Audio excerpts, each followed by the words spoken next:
Hey guys, just a quick heads up, this is another essay I wrote for uni that's being adapted into a video with a few small changes. Hope you guys enjoy.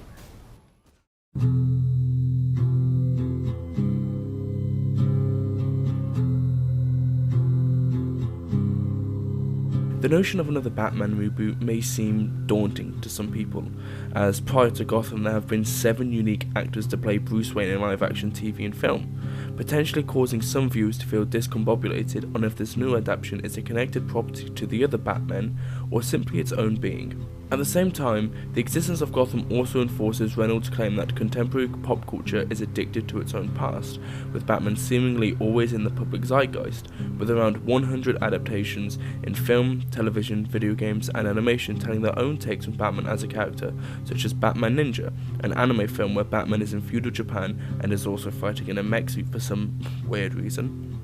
Or Batman Beyond, an animated series focusing on an older, retired Bruce Wayne training a new Batman, Terry McGinnis, to continue his crusade against crime, conforming to Jenkins' statement about transmedia properties, with him saying, "Ideally, each medium makes its own unique contribution to the unfolding of the story." More on Jenkins, with a lot of these properties being spread across different TV networks, such as Fox in Gotham's case, or Cartoon Network for animated shows like Batman the Brave and the Bold, or streaming services like Max for the upcoming Penguin show, Jenkins deposits that audiences confront an ever-shifting configuration of platforms and financial arrangements as they seek the content they want from an industry not yet able to sell it to them in the forms that they desire, which in his estimation leads to an increase in piracy, which according to a 2022 data poll conducted by Far Out states that The Batman accounted for 13% of 2022's piracy. Despite all these adaptations, however, Gotham is unique by being a television reimagining of the Batman mythos, focusing entirely on the origin of a young Bruce Wayne on his path to becoming Batman, as well as the staple Batman side characters and villains' journey into becoming their iconic selves. Today I'm not going to be looking at the show as a whole, or even a specific episode. More so, I'm going to be taking a page out of 2022 Robin's book by looking at a scene from a specific episode which I believe shaped Gotham. The scene comes from Season 2, Episode 14, This Ball of Mud and Meanness, wherein Bruce tracks down and confronts his parents' killer.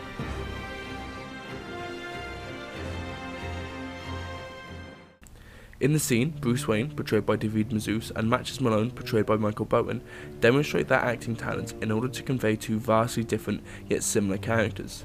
Both are men who are utterly lost and wanting the pain they are experiencing to cease, with the key difference being that Bruce is lost emotionally, whereas Matches is lost empathetically, with Matches saying, "A man gets tired doing wrong and going unpunished." Both Mazouz and Bowen demonstrate their subtle physical acting in order to portray their version of someone who is lost in what they are. For example, a key moment in the scene is when Bruce pulls a gun on Matches. It is later deduced by Bruce that Matches wants him to kill him. However, before this moment there were subtle indications via Bowen's acting that this is what Matches wanted. Once the gun is pulled, the tension in his body is lifted ever so slightly, and he picks up his drink saying, "Here's to you, son." to Bruce, while also giving a small, almost relieved smile with a slight quiver around his lips. These subtle acting notions provide insight into the character and what he wants before it's outwardly stated, as well as showcasing Harrop's theory that we act with our bodies and respond from our centre where physical balance, breath and nervous impulses come together. Mazouz also plays Bruce in a way that aligns with Harrop, with his body rigid and stiff as if trying to mentally prepare himself to take life. The facial expressions Mazouz uses display anger and uncertainty, particularly in his eyes, which are narrowed and focused on Malone in his close-ups in the scene, which become the focus whenever they enter the frame. This subtle showcase gives insight into Bruce's motivations, his eyes determined and hateful, but his body reluctant and frightened. Another important thing to note is Bruce's reaction when Matches calls him son. "Don't call me son." The utter disgust in Bruce's voice radiates throughout the small apartment. To Bruce, Matches is mocking his father, the man he himself killed. But to Matches and his black and white worldview, well, he says it himself. Why? If I did what you think I did, then I made you what you are. Just like Gotham made me. And he's absolutely right. The journey Bruce has gone through throughout the course of the show, and the journey Batman will later go on in his war against crime, all started with 4 people in a dark alley. Without matches, Bruce wouldn't have been motivated to learn the skills he has. He wouldn't have made the connections he's made. He wouldn't have become Batman without matches. Which sounds obvious, I know, but seeing Bruce still in his formative years, still teetering on the edge between the boy he was and the man he'll become, being confronted with this fact is an interesting sight to behold, and, as we'll discuss later, a shattering reality check for Bruce. The most important moment of the scene, however, comes at the end, when Bruce decides to spare Malone's life despite his pleas for him not to, after begging him and saying, I'm a monster. You need to kill me. Bruce states, I wish you were a monster. But you're just a man. Many scholars such as Landau believe that empathy is key in storytelling, in character development, in how it pertains to suspense and also draws the audience into the story, which this moment entails perfectly. Throughout the show up until this point, Bruce has been constantly searching for his parents' killer with the goal to kill him, even going behind Alfred's back in order to land the killing blow. For an audience member, the near 2-season journey Bruce has gone on has been the core driving factor of drama and character development for Bruce in the show, and thus naturally this scene has a lot of narrative weight. Bruce's decision to place the gun down and let go of the image of the monster that killed his parents and see Malone as simply a man showcases the first major steps Bruce takes into becoming Batman, which is the main through line of the show. His refusal to kill someone who he believed wholeheartedly to be a monster and view him simply as a man creates the basis of Batman's infamous no-kill rule and gives viewers with knowledge of the character's future endeavours the context of why Batman refuses to kill villains such as the Joker or the Riddler.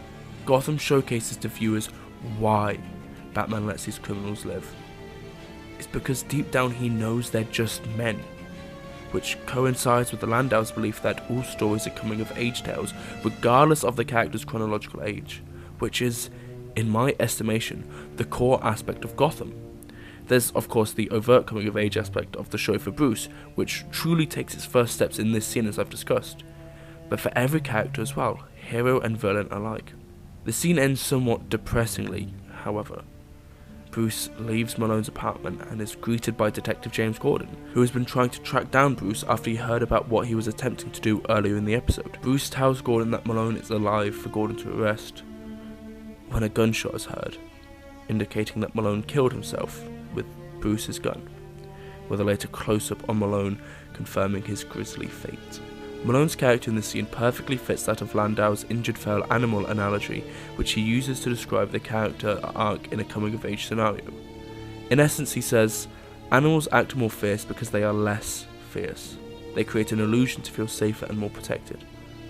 Malone showcases this when Bruce initially lowers his gun, with his tone of voice being more aggressive and physically attempting to intimidate Bruce into killing him, much like an injured feral animal would do in order to get what it wanted. However, when Bruce leaves Malone with the thought that he's not a monster but a man, Malone is left to confront, possibly for the first time in his life, that he himself is a murderer, that it wasn't an inhumane monster who's been killing people, but him, a man. Before Bruce leaves, there's a brief close-up on Malone, in which Bowen seemingly recreates the look of catharsis he had when he thought Bruce would kill him, the look in his eyes, the subtle smile with his lips shaking.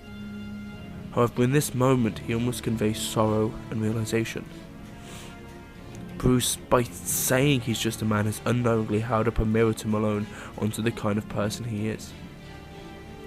I believe this scene perfectly represents what Landau means when he said, every show explores a character's relationship with his void, what's missing, what's lacking.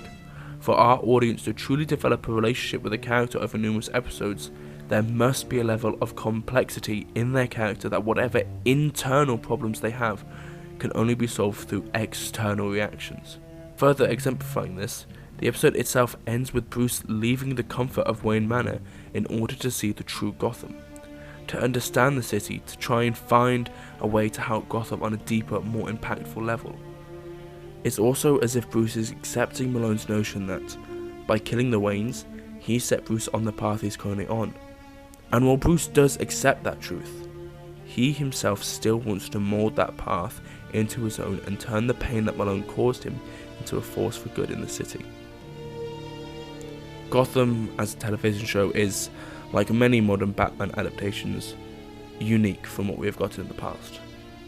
However, despite the changes and the inconsistencies, the core Batman mythos is there.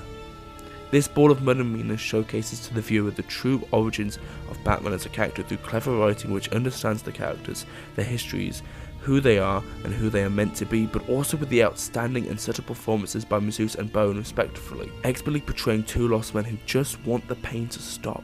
Malone's interactions with Bruce in this scene put Bruce on the path to being Batman, and Bruce showing Malone that he's just a man made him confront the terrible actions he's committed throughout his life, and force him to reconcile with that fact.